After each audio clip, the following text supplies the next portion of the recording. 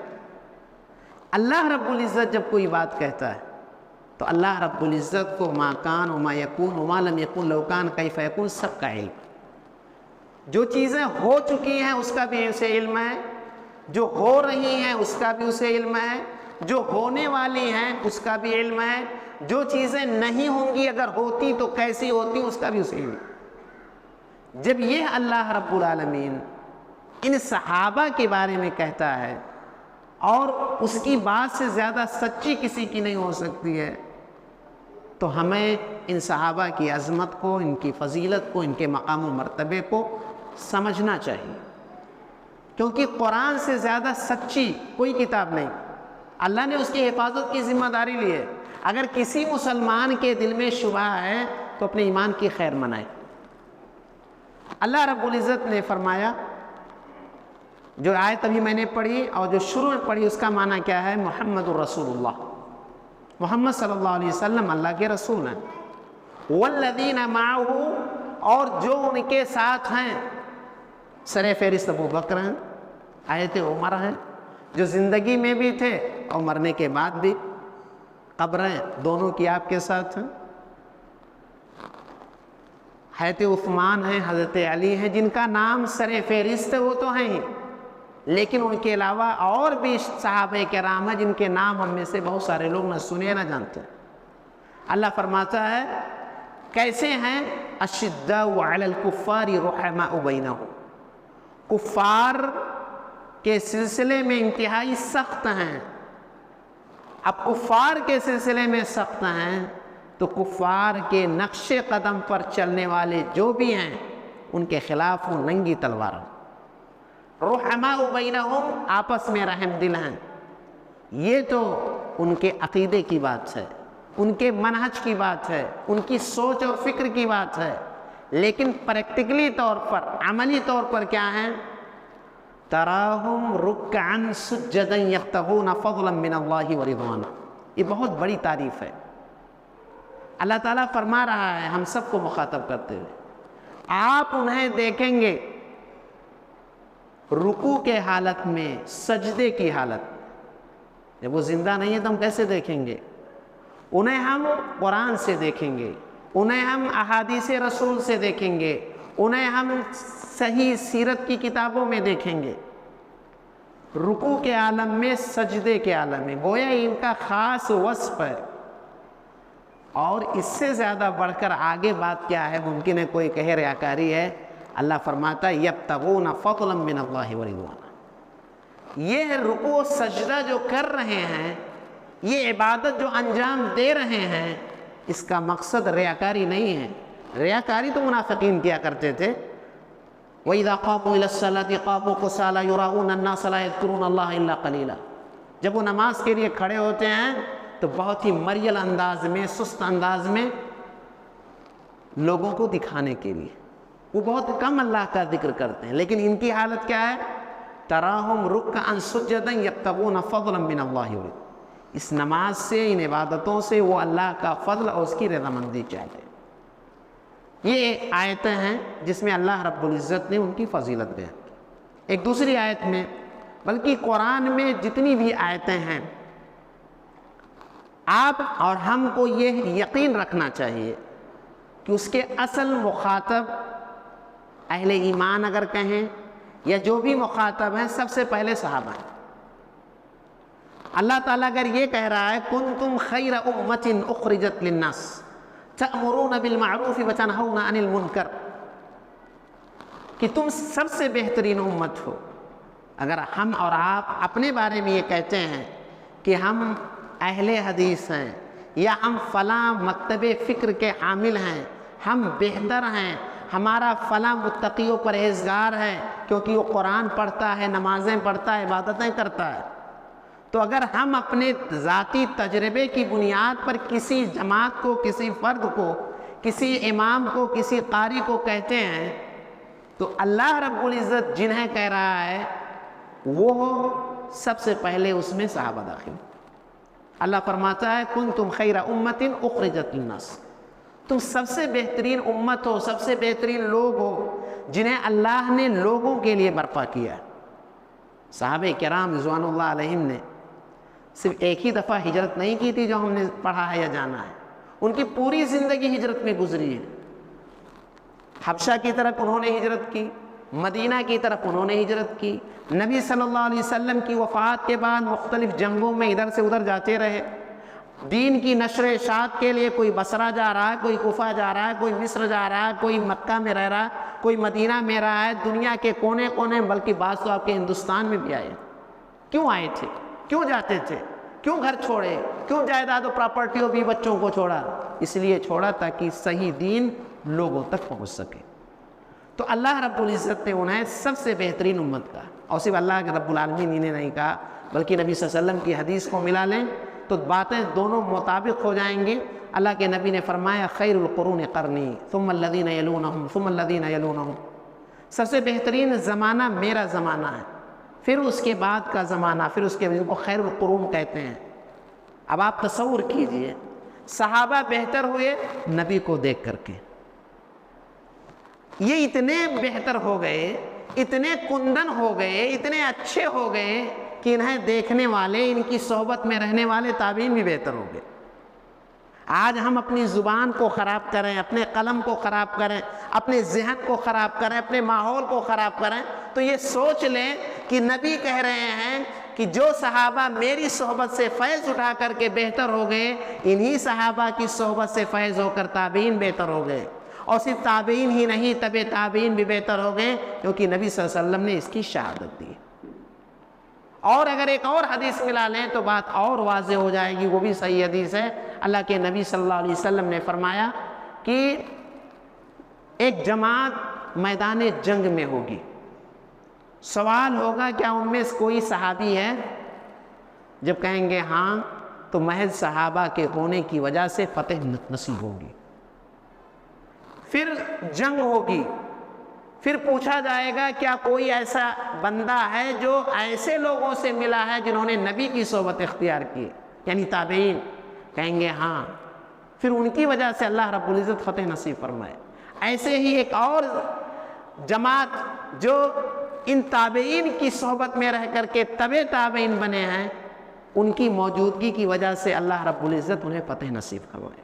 آپ تصور کیجئے آج ہم لوگ کسی انسان کے، نبی صلی اللہ علیہ وسلم کو چھوڑ کے تبرک کے قائل نہیں، لیکن یہ حدیث بتلا رہی ہے، نبی صلی اللہ علیہ وسلم کا فرمان بتلا رہا ہے کہ یہ صحابہ کتنے زیادہ اچھے تھے۔ ذرا غور کیجئے، ہم اور آپ کا یہ تجربہ ہے کہ کوئی بندہ غلطی کرتا ہے تو اسے ہم معاف کر دیتے ہیں یا سزا دیتے ہیں، جیسا کہ دنیا کا دستور ہے۔ صحابہ ہماری طرح انسان ہیں، ان سے بھی غلطی ہو سکتی ہے، لیکن اللہ رب العزت انہیں یہ نہیں کہتا ہم نے معاف کیا ہے، بلکہ ہمارا برتاؤ کسی ایسے بندے کے ساتھ جو ہماری موجودگی، عدم موجودگی میں، ہماری کمپنی، ہماری فیکٹری، ہمارے کارخانے، ہمارے اسکول، ہمارے کالج میں وہ امپلائی جو رہتا ہے، جو ہمارے ساتھ مخلص ہے، جو ہمیشہ ہمارے ساتھ وفاداری کا برتاؤ کرتا ہے، تو ہر بوس، ہر مالک اسے کہتا ہے یہ میرا بہت اچھا انسان ہے، میں اس سے خوش ہوں، میں اس سے راضی ہوں۔ لیکن اگر کوئی بندہ غلطی کرتا ہے تو کہتا ہے چلو میں تمہیں اس بار معاف کرتا ہوں، آئندہ غلطی نہ کر۔ یہ دو کیٹیگری ہوتی ہے لوگوں میں۔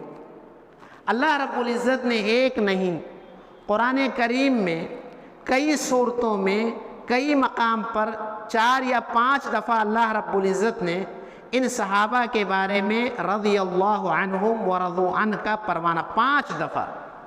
آپ کئی صورتوں میں اس چیز کو سورہ مائدہ میں، سورہ توبہ میں، سورہ فتح میں، سورہ مجادلہ میں، سورہ بینہ میں کئی دفعہ اللہ رب العزت یہ کہہ رہا ہے رضی اللہ عنہم ورضوا عنہ، اللہ ان سے راضی ہوا اور یہ اللہ سے راضی ہوئے۔ اب اسے ملا لیں کہ کون کہہ رہا ہے، کس کی بات سب سے زیادہ سچی ہے؟ کہنے والے کو ماضی، حال، مستقبل سب کا علم ہے، کہنے والا صحابہ کی اس زندگی کو بھی جانتا ہے جو آپ کے ساتھ گزری، اس زندگی کو بھی جانتا ہے کہنے والا جو آپ کی وفات، نبی صلی اللہ علیہ وسلم کی وفات کے بعد گزری، اور ان کی وفات تک کے حالات کو سامنے رکھتے ہوئے قرآن میں یہ آیت نازل کرتا ہے رضی اللہ عنہم ورضوا عنہ۔ اس سے ہمیں صحابہ کی عظمت کا اندازہ لگایا جا سکتا ہے۔ اس سلسلے میں مشہور صحابی رسول، بلکہ صحابہ میں، علماء صحابہ میں، جلد وفات پانے والے صحابہ میں عبداللہ بن مسعود رضی اللہ کا نام آتا ہے۔ وہ کہتے ہیں کہ ان اللہ نظر فی قلوب العباد، اللہ رب العزت نے تمام انسانوں کے دلوں کو دیکھا، سب سے بہترین دل اللہ کے نبی صلی اللہ علیہ وسلم کا پایا، اور انہیں اپنی رسالت کے لیے، اپنی نبوت کے لیے منتخب فرمایا۔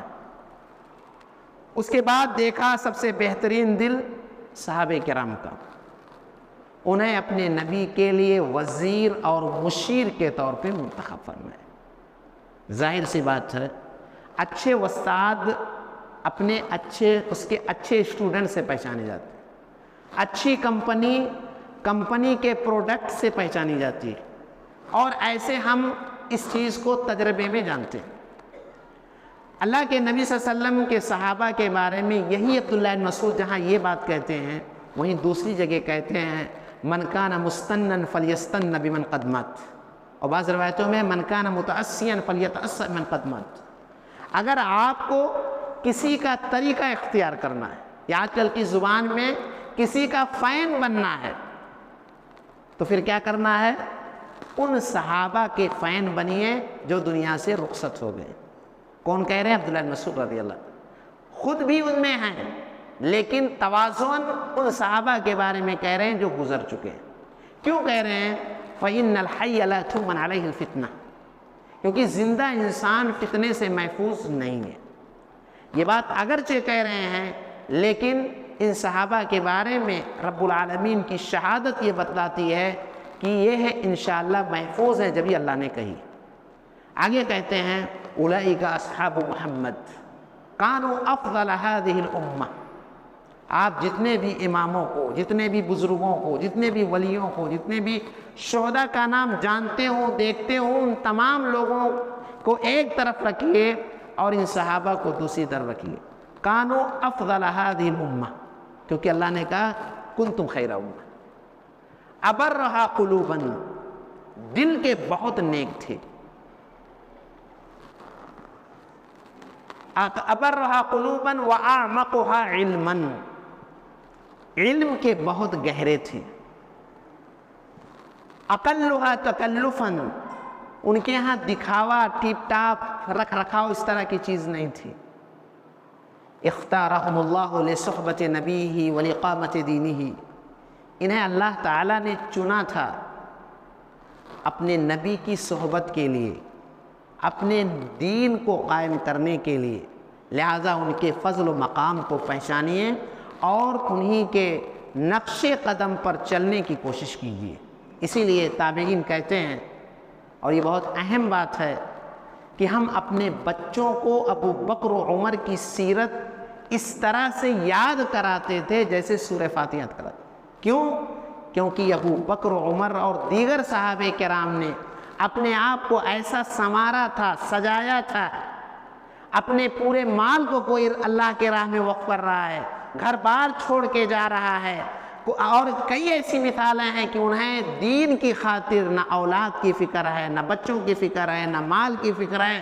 24 گھنٹہ ان کے سامنے صرف آخرت ہے، 24 گھنٹہ ان کی زندگی کا مشن صرف دین کی سربلندی ہے۔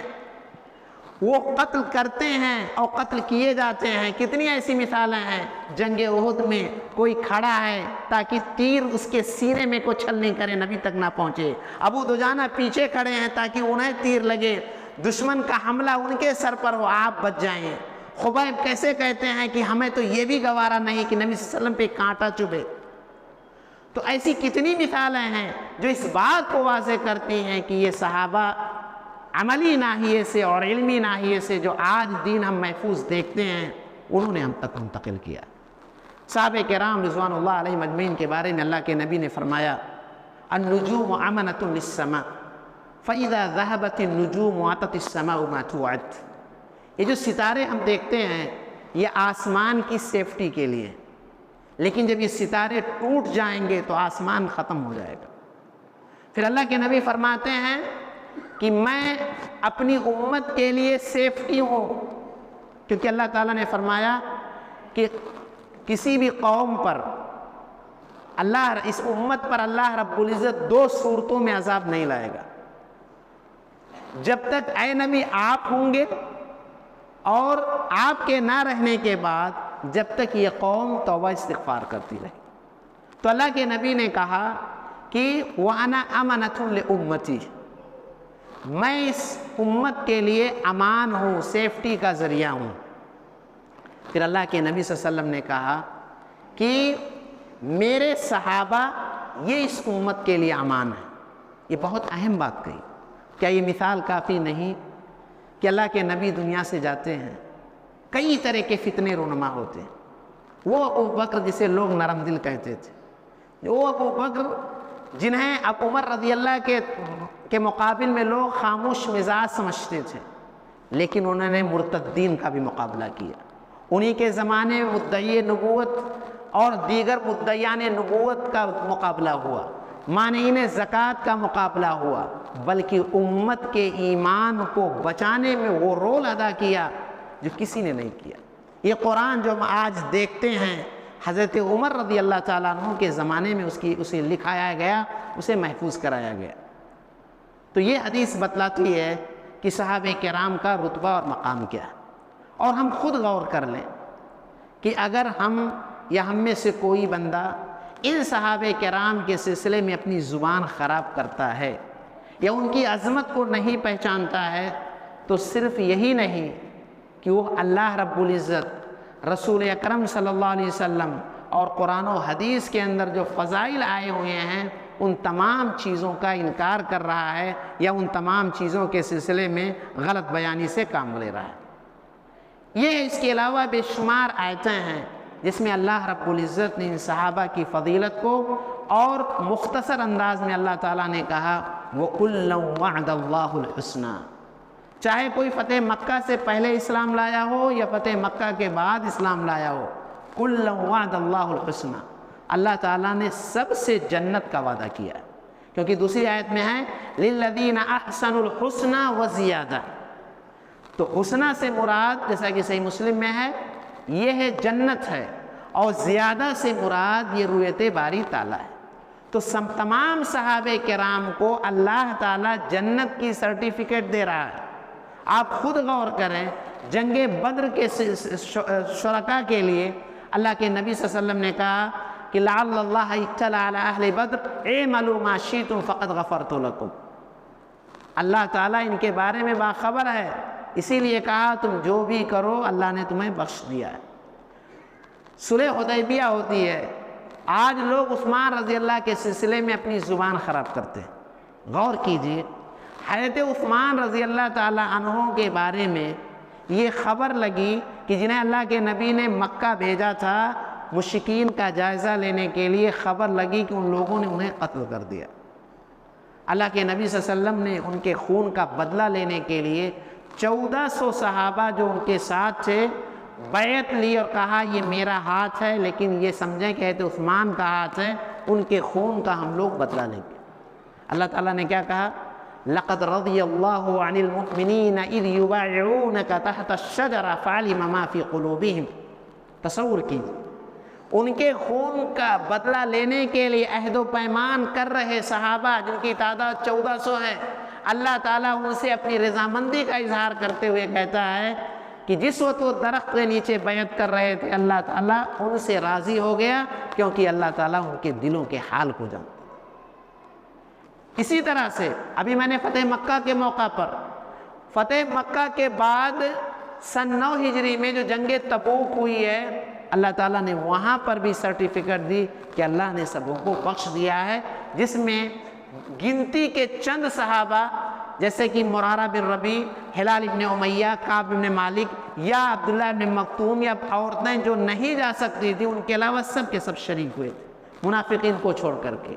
اللہ رب العزت نے یہ وعدہ کیا ہے اور یہ سنایا ہے، لہذا ہمیں ان صحابہ کی عظمت کو سمجھنا چاہیے.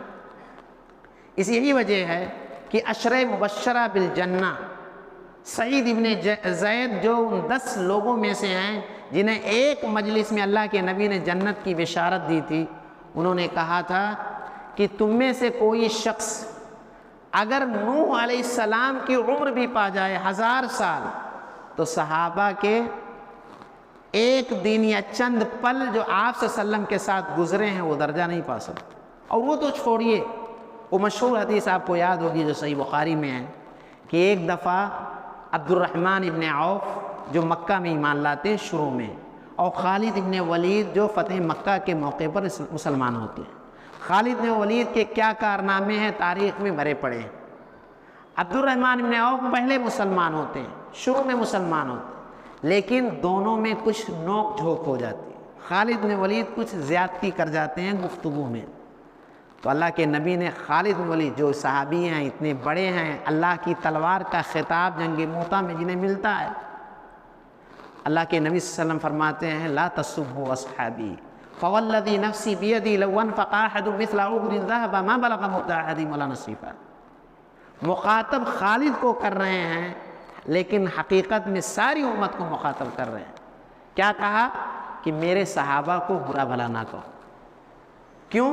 فوالذی نفسی بیدی، قسم ہے اس ذات کی جس کے ہاتھ میں میری جان ہے، لو انفق احد مثل احد ذهب، احد پہاڑی جو کئی کلومیٹر لمبائی میں ہے، 1000 میٹر سے زیادہ اونچائی ہے اور چوڑائی بھی اچھی خاصی ہے، اس کے برابر اے خالد، بعد میں ایمان لانے والے تم صحابی گرچہ ہو، اور تمہارے بعد جو صحابہ نہیں بھی ہیں قیامت تک، ان لوگوں کو مخاطب کرتے کہہ رہے ہیں احد پہاڑی کے برابر تم لوگ سونا خرچ کرو، اور میرے عبد الرحمن بن عوف جیسے لوگ یہ آدھا kg یا ہاف یعنی 1 پاؤ یہ سونا خرچ کریں تو ان کے برابر تم نہیں پہنچ سکتے۔ یہی وجہ ہے کہ ایک دفعہ مشہور امام عبداللہ بن مبارک رحمۃ اللہ علیہ سے کسی نے پوچھا کہ معاویہ رضی اللہ تعالیٰ عنہ افضل ہیں یا عمر بن عبدالعزیز رحمۃ اللہ علیہ۔ عمر بن عبدالعزیز یہ صحابی نہیں ہے، تابعی ہے، لیکن انتہائی انصاف پرور اور بہت اچھے خلیفہ گزرے ہیں، ہر کوئی ان کی تعریف کرتا ہے۔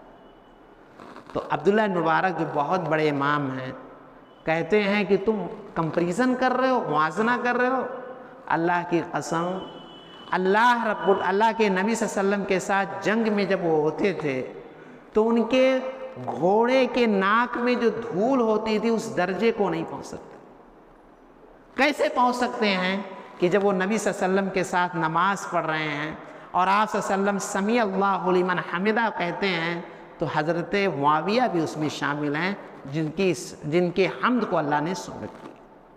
تو یہ مقام ہے، یہ مرتبہ ہے، یہ فضیلت ہے ان صحابہ کی، لہذا ہمیں اسے سمجھنا چاہیے اور اس کے مطابق غور کرنا چاہیے۔ آئیے ان کی زندگی کے کچھ نمونے دیکھتے ہیں۔ سب سے پہلی چیز یہ ہے کہ اللہ تعالیٰ نے ان کے ایمان کو ہمارے لیے معیار بنایا ہے، یعنی دوسرے لفظوں میں ان کا ایمان آئینہ ہے، اور اس آئینے میں ہم اپنے ایمان کو دیکھیں گے کہ کتنا ہمارے اندر گند ہے، کتنی گندگی ہے، کتنا صاف و شفاف۔ اللہ فرماتا ہے فَإِنْ آمَنُوا بِمِثْلِ مَا آمَنْتُمْ بِهِ فَقَدْ اهْتَدَوْا وَإِنْ تَوَلَّوْا فَإِنَّمَا هُمْ فِي شِقَاقٍ فَسَيَكْفِيكَهُمُ اللَّهُ وَهُوَ السَّمِيعُ الْعَلِيمُ۔ غور کیجئے، اللہ کیا فرما رہا ہے؟ فَإِنْ آمَنُوا بِمِثْلِ مَا آمَنْتُمْ بِهِ۔ آمَنْتُمْ بِهِ عربی جاننے والے لوگ سمجھتے ہیں کہ یہاں خطاب صحابہ کو ہے۔ اے صحابہ، اگر تمہاری طرح یہ لوگ ایمان لائے، یہ لوگ سے کون ہیں؟ نبی صلی اللہ علیہ وسلم کے زمانے میں یہ آیت نازل ہو رہی ہے، آپ کے زمانے میں جو مشرکین، جو کفار، جو یہود، جو نصارہ ابھی ایمان نہیں لائے، یا جو منافقین ایمان لے آئے ہیں، کیونکہ انہیں بھی کہا جا رہا ہے اگر یہ لوگ تمہاری طرح ایمان لائے اور ان کے علاوہ ہم تمام لوگ اس کے اندر داخل ہیں، اگر تمہاری طرح یہ لوگ ایمان لائے تب فقد اہتدوا، جو ہم دعا کرتے ہیں اہدنا الصراط المستقیم، تب یہ ہدایت یافتہ ہوں گے۔ غور کیجئے، بہت اہم بات۔ آگے فرمایا وَإِن تَوَلَّوْا، اگر روگردانی کی لوگوں نے ایمان کے مسئلے میں تمہیں معیار نہیں بنایا بلکہ تمہارے ایمان کے بارے میں شبہ کرنا شروع کر دیا، تو کیا ہوگا؟ وَإِن تَوَلَّوْا فَإِنَّمَا هُمْ فِي شِقَاقٍ، تو پھر ایسی صورت میں یہ اپوزیشن میں چلے جائیں گے، تمہارے اینٹی ہو جائیں گے۔ تمہیں جو فضیلت ملی ہے، جو رتبہ ملا ہے، جو مقام و مرتبہ نبی کی زبانی، اللہ کی زبانی ملا ہے، اور اللہ اور نبی کے علاوہ حیرت ہوتی ہے کہ نصارہ جو عیسائی تھے جب ان صحابہ کو دیکھتے تھے تو کہتے تھے کہ اگرچہ ہم عیسائی ہیں لیکن آپ لوگ ہمارے ان حواریوں سے جو عیسیٰ علیہ السلام کے ساتھ سے بہتر ہے۔ اللہ فرماتا ہے فَإِنَّمَا هُمْ فِي شِقَاقٍ فَسَيَكْفِيكَهُمُ اللَّهُ، دھمکی دے رہا اللہ تعالیٰ ان سے نمٹنے کے لیے کافی ہے۔ وَهُوَ السَّمِيعُ الْعَلِيمُ، اس وقت سے لے کر قیامت تک جتنے لوگ ان صحابہ کے سلسلے میں اپنی زبان کو، اپنے قلم کو خراب کر رہے ہیں، اللہ تعالیٰ کہہ رہا ہے وہ سننے والا ہے، علیم جاننے والا ہے۔ اس آیت کے اندر اللہ تعالیٰ نے ان کے ایمان کو معیار قرار دیا۔ کیوں قرار دیا؟ سورہ حجرات میں اللہ رب العزت نے اس کی مزید وضاحت کی، وَلَكِنَّ اللَّهَ حَبَّبَ إِلَيْكُمُ الْإِيمَانَ وَزَيَّنَهُ فِي قُلُوبِكُمْ وَكَرَّهَ إِلَيْكُمُ الْكُفْرَ وَالْفُسُوقَ وَالْعِصْيَانَ أُولَئِكَ هُمُ الرَّاشِدُونَ۔ اللہ نے کیا فرمایا؟ صحابہ ہی کو مخاطب کرتے ہوئے کہ اللہ نے حَبَّبَ إِلَيْكُمُ الْإِيمَانَ، ایمان کو تمہارے لیے محبوب قرار دیا، وَزَيَّنَهُ فِي قُلُوبِكُمْ، اور صرف پسندیدہ اور محبوب نہیں بلکہ تمہارے دلوں کے اندر اس کو مزین کیا، اس کو آراستہ و پیراستہ۔ آج دیکھیں کتنے ایسے لوگ ہیں جو اپنی داڑھی کو اس لیے سیو کر کے رکھتے ہیں، ہاتھ میں کنگن اور گلے میں ہار پہن کے، اور اپنے آپ کو ایسا ظاہر کرتے ہیں کہ دیکھنے والا سمجھے ہم سیکولر ہیں، نہ یہ پتہ پائے ہم مسلمان ہیں نہ یا غیر مسلم، یا ہم اگر اہل ایمان ہیں تو ہمیں تقلید صحابہ کو نمونہ بنایا جا رہا ہے، ہم دوسروں کی نقالی کیوں کریں؟ تو صحابہ صرف ایمان کی محبت ہی اللہ نے نہیں ڈالی بلکہ اسے مزین قرار دیا۔ چنانچہ جو قرآن میں اللہ رب العزت نے یہ بیان کیا ہے کہ جہنمی اللہ رب العزت سے چھٹکارا چاہیں گے، اللہ نے کہا اگر پوری روئے زمین کے برابر وہ سونا دے اس دن کے عذاب سے نجات کے لیے تو بھی اللہ تعالیٰ انہیں چھٹکارا نہیں دے گا۔ اب غور کیجئے، اس ایمان کے لیے انہیں معیار بنایا گیا، اور اللہ کہہ رہا ہے تمہارے لیے ہم نے ایمان کو محبوب قرار دیا، مزین قرار دیا، لیکن اتنا کافی نہیں ہے۔ وَكَرَّهَ إِلَيْكُمُ الْكُفْرَ وَالْفُسُوقَ وَالْعِصْيَانَ، گناہ تین طرح کے ہوتے ہیں۔ شرک و کفر جو گناہ کی سب سے اعلیٰ قسم ہے، اس کے بعد کبیرہ گناہ ہیں، زناکاری، ڈکیتی، چوری، اس قسم کے گناہ، ان کو اللہ تعالیٰ نے فسوق کہا۔ فسق کہتے ہیں جو گناہ ظاہر ہو، اور اس کے بعد کہا عصیان جو صغیرہ گناہ ہے، یعنی گناہ کی تینوں کیٹیگری بیان کرنے کے بعد کیا کہا؟ وَكَرَّهَ إِلَيْكُمُ الْكُفْرَ وَالْفُسُوقَ وَالْعِصْيَانَ، جتنے بھی طرح کے گناہ ہیں اللہ تعالیٰ نے تمہارے دلوں میں اس کی ناپسندیدگی کو، اس کی نفرت کو بٹھا دیا، اور آگے کیا کہا؟ اولئک هم الراشدون، یہی لوگ سیدھے راستے پر ہیں۔ وقت نہیں ہے ورنہ کئی ایسی مثالیں ہیں جو صحابہ کے ایمان سے متعلق ہیں کہ ہم اور آپ سوچ کر کے حیران ہو جائیں گے۔ بطور مثال دیکھ سکتے ہیں بعد میں کتابوں میں کہ غامدیہ جس سے بدکاری ہوتی ہے خود آ کر کے اپنے آپ کو پیش کرتی ہے، کہتی ہے اللہ کے نبی مجھے پاک کر دیجیے۔ اللہ کے نبی صلی اللہ علیہ وسلم ادھر ادھر سر کر رہے ہیں تو وہ کہتی ہے کہ آپ مجھے ایسے ہی چھوڑ دیں گے جیسے آپ نے مائز کو کے بارے میں کہا تھا، میں بدکاری کی وجہ سے حمل سے۔ اللہ کے نبی صلی اللہ علیہ وسلم نے کہا جاؤ جب بچہ جن دینا تب آنا۔ کیسے اس خاتون نے اس مدت کو، اپنے آپ کو اس مدت نے برداشت کیا، بچہ جنتی ہے، بچہ لے کے حاضر ہو جاتی ہے کہ اللہ کے نبی مجھے پاک کر دیجیے۔ اللہ کے نبی صلی اللہ علیہ وسلم نے اس کی حالت کو دیکھ کر کہا ایسا ہے ابھی بچے کو ماں کی ضرورت ہے، جب بچہ روٹی کھانے کے لائق ہو جائے تب لے کے آنا۔ جب بچہ کھانے کے لائق ہوتا ہے اس کے ہاتھ میں روٹی کا ٹکڑا تھماتی ہے اور پھر لے کر کے آتی ہے، کہتی ہے اللہ کے نبی پاک کر دیجیے۔ اس خاتون کو یہ معلوم ہے کہ گڑھا کھود کر کے پتھر سے مار مار کے سنسار کیا جائے گا، زندگی کو ختم کیا جائے گا، لیکن اس کے ایمان کو دیکھیں وہ سمجھتی ہے کہ یہ آزمائش، یہ پریشانی، یہ سزا وقتی ہے، لیکن قبر کا معاملہ، آخرت کا معاملہ، جہنم کا معاملہ دائمی ہے، اس لیے وقتی سزا کو برداشت کر لیا جائے۔ اسی لیے اللہ کے نبی صلی اللہ علیہ وسلم نے کہا اس نے ایسی توبہ کی ہے اگر مدینہ کے 70 لوگوں میں تقسیم کیا جائے تو اس کی توبہ بھاری ہوگی۔ یہی معاملہ مائز کا ہے۔ اسی طرح کی بے شمار مثالیں ایمان سے متعلق ہیں، لہذا ہمیں جو ہے اس بات کو سمجھنا چاہیے کہ صحابہ کرام ہمارے لیے معیار ایمان ہیں، لہذا ان کے سلسلے میں ہمیں اپنی زبان کو خاموش رکھنا چاہیے۔ آئیے صحابہ کی زندگی کا دوسرا پہلو ان کی عبادت و ریاضت۔ ابھی آج ہم نے تلاوت میں یہ آیت سنی، کانوا قلیلا من اللیل ما یہجعون وبالاسحار هم یستغفرون، یہ رات میں بہت کم سوتے ہیں، سحری کے وقت میں اٹھ کر کے اللہ تعالیٰ سے توبہ استغفار کرتے ہیں۔ دوسری جگہ پہ اللہ نے فرمایا تتجافى جنوبهم عن المضاجع يدعون ربهم خوفا وطمعا، کہ ان کے پہلو خوابگاہ سے، بستر سے دور رہتے ہیں، یہ اللہ تعالیٰ کو ڈر اور امید کی حالت میں پکارتے ہیں۔ یا اسی طرح سے اللہ تعالیٰ نے فرمایا رجال لا تلہیہم تجارۃ ولا بیع عن ذکر اللہ واقام الصلاۃ وایتاء الزکاۃ یخافون یوما تتقلب فیہ القلوب والابصار، یہ وہ مرد ہیں کہ ان کا بزنس، ان کی تجارت، ان کی کھیتی باڑی، ان کے کام کاج انہیں اللہ کے ذکر سے، نماز کو قائم کرنے سے، عبادت کرنے سے، زکوٰۃ دینے سے نہیں روکتی، غافل نہیں کرتی ہے، کیونکہ وہ ایسے دن سے ڈرتے ہیں جس دن کی سارا معاملہ چینج ہو جائے گا۔ اور ابھی میں نے شروع میں جو آیت پیش کی یہ ہے ہی، چنانچہ اس کی بے شمار مثالیں ہیں۔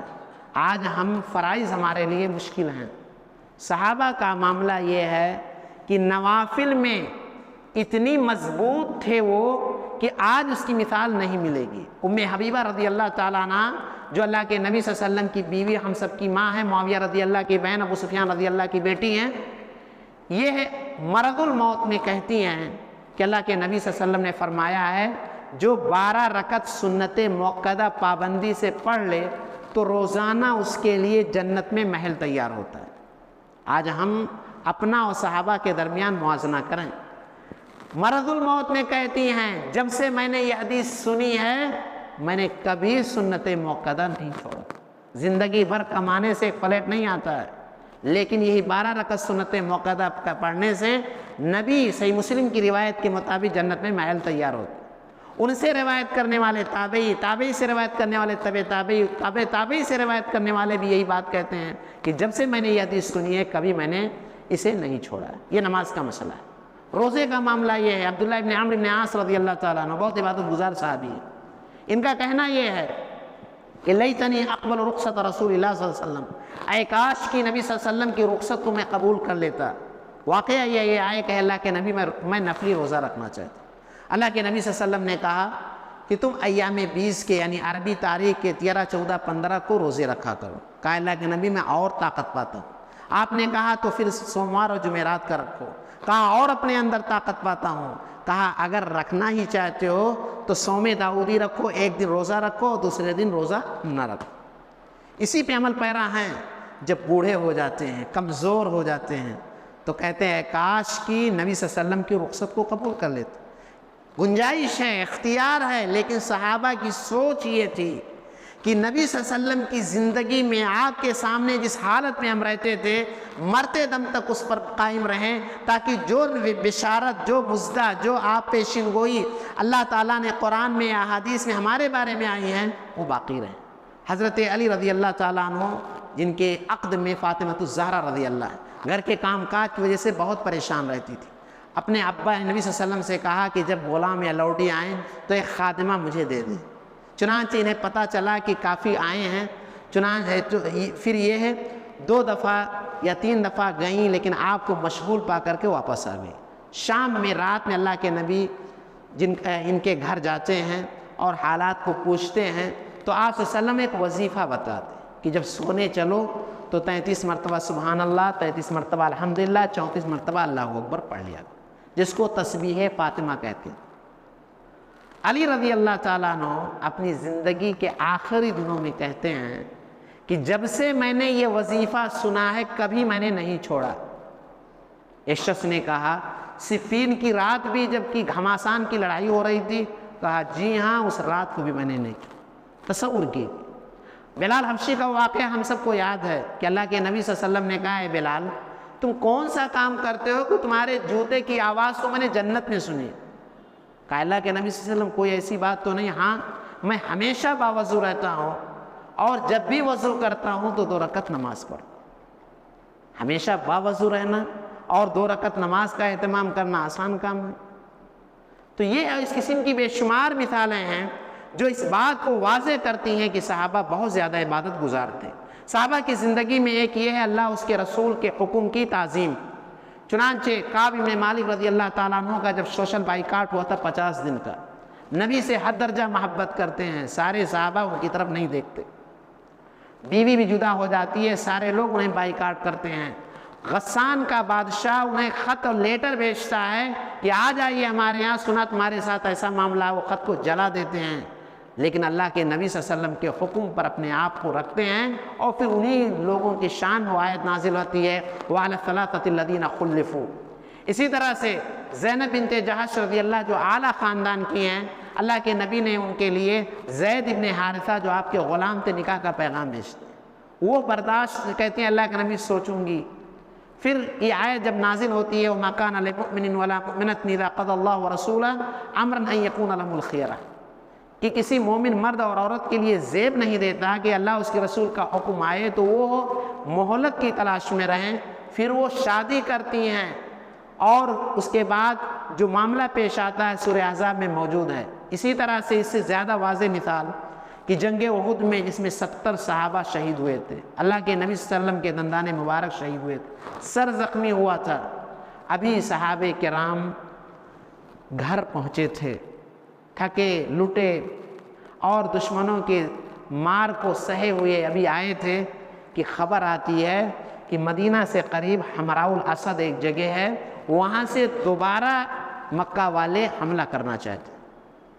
اللہ کے نبی صلی اللہ علیہ وسلم نے یہ جب کہا تو صحابہ پھر بھی تیار ہو گئے ان کے مقابلے کے لیے، اور اللہ رب العزت کو ان کی یہ ادا اتنی پسند آئی کہ قرآن میں یہ آیت نازل فرمائی الذین استجابوا للہ والرسول من بعد ما اصابهم القرح، کہ زخموں سے چور ہونے کے باوجود بھی انہوں نے اللہ اس کے رسول کے حکم پر لبیک کہا۔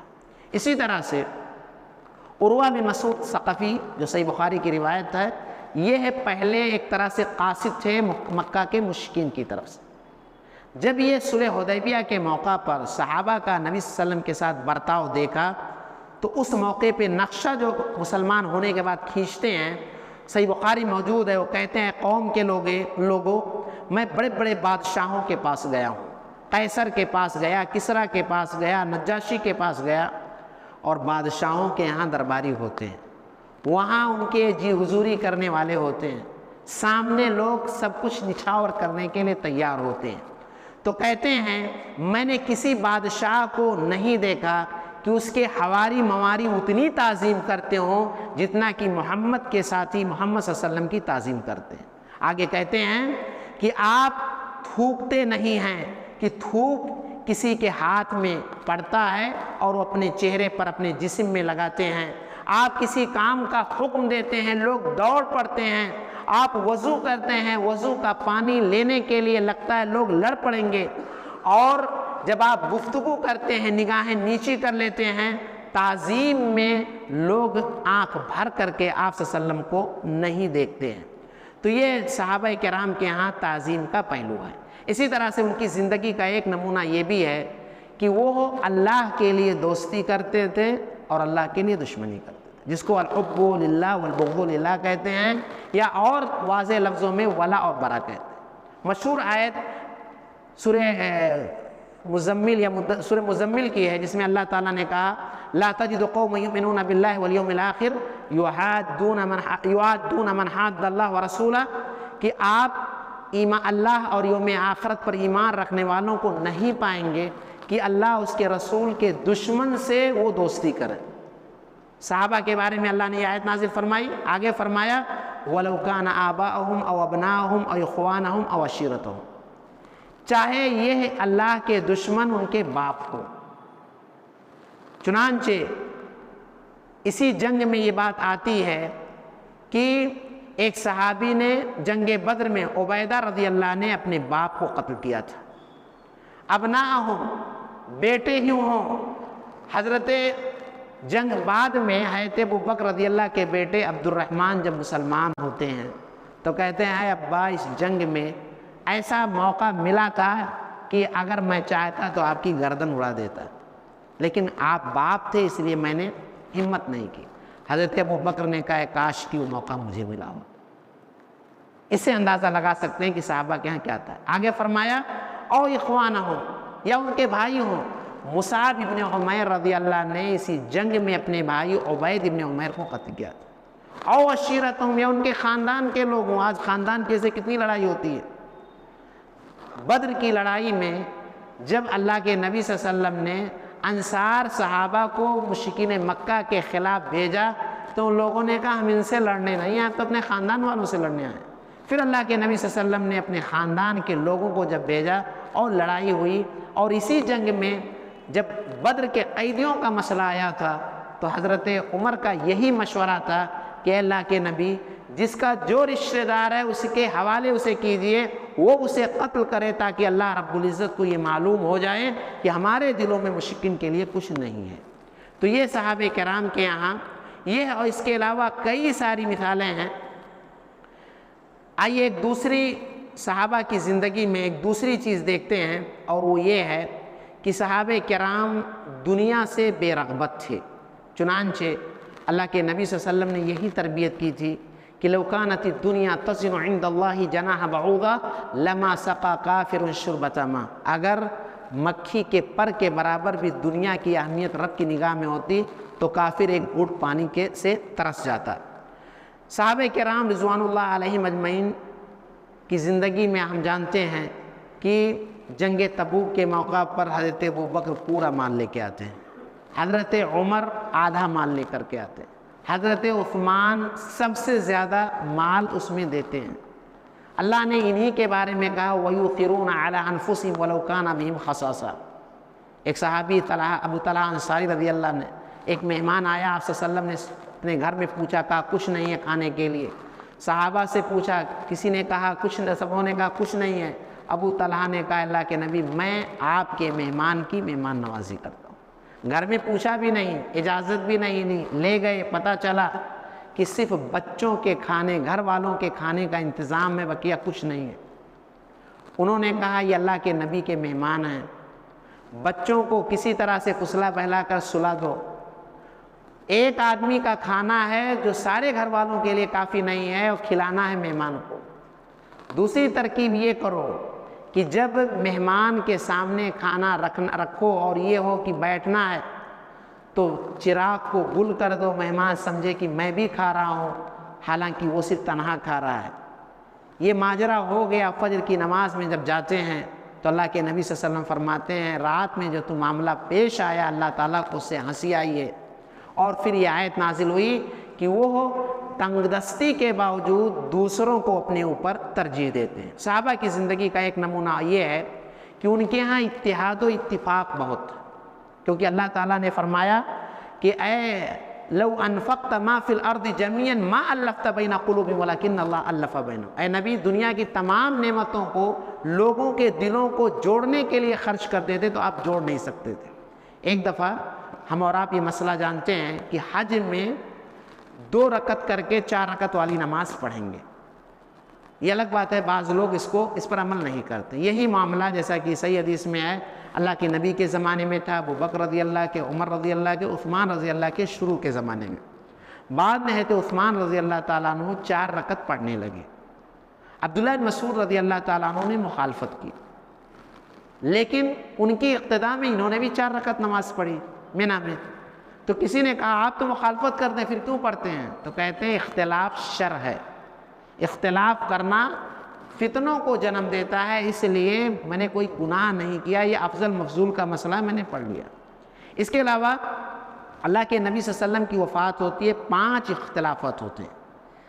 یہ بھی اختلاف ہوتا ہے خلافت، خلیفہ کون بنے گا، یہ بھی اختلاف ہوتا ہے آپ کی وفات ہوئی ہے یا نہیں ہوئی ہے، یہ بھی اختلاف ہوتا ہے آپ کو کپڑے میں نہلایا جائے گا یا کپڑا اتار کے نہلایا جائے گا، یہ بھی اختلاف ہوتا ہے کہ آپ کی قبر بغلی ہوگی یا آپ کی قبر جس طرح سے ہم اور آپ کی شق ہوتی ہے اس طرح سے ہوگی۔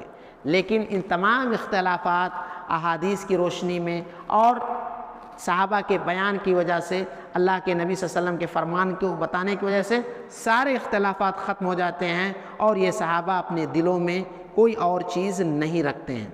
یہ اور اس قسم کی بہت ساری مثالیں ان کی ایک دوسرے کی خیرخواہی سے متعلق، شجاعت و بہادری سے متعلق بہت ساری چیزیں ہیں، لیکن انہی پر اپنی بات کو میں ختم کرتا ہوں، وقت کچھ زیادہ ہی ہو رہا ہے۔ اللہ رب العزت سے دعا ہے کہ الہ العالمین تو ہمیں صحابہ کرام کی عظمت کو اپنے سینوں میں سجانے کی توفیق عطا فرما، ان کے مقام و مرتبے کو پہچاننے کی توفیق عطا فرما، ہمیں صحابہ کو اپنی زندگی میں آئیڈیل بنانے کی توفیق عطا فرما، ایمان کے مسئلے میں، عبادت کے مسئلے میں یا زندگی کے تمام گوشوں میں ہمیں صحابہ کو آئینہ بنانے کی توفیق عطا فرما، کیونکہ یہ صحابہ نبی صلی اللہ علیہ وسلم کی مدرسے کے فارغ ہیں، نبی صلی اللہ علیہ وسلم نے انہیں ان کی تربیت کی ہے، دین کو سب سے زیادہ سمجھنے والے یہ تھے۔ الہ العالمین تو ہمیں توفیق دے کہ ہم صحیح معنوں میں ان سے محبت کریں، عقیدت رکھیں اور ان کے سلسلے میں پڑھیں اور جانیں، اور اسی کے نقش قدم پر ہم اپنے بچوں کی تربیت کریں۔ الہ العالمین ہمیں ایسے تمام لوگوں کے شر سے، فتنوں سے محفوظ رکھ جو صحابہ کی شان میں گستاخیاں کرتے ہیں، اور اللہ اس کے رسول کی شان میں، صحابہ کی شان میں گستاخی کر کے گستاخی کرتے ہیں۔ الہ العالمین ایسے تمام لوگوں سے ہمیں محفوظ رکھ، آمین، تقبل یا رب العالمین۔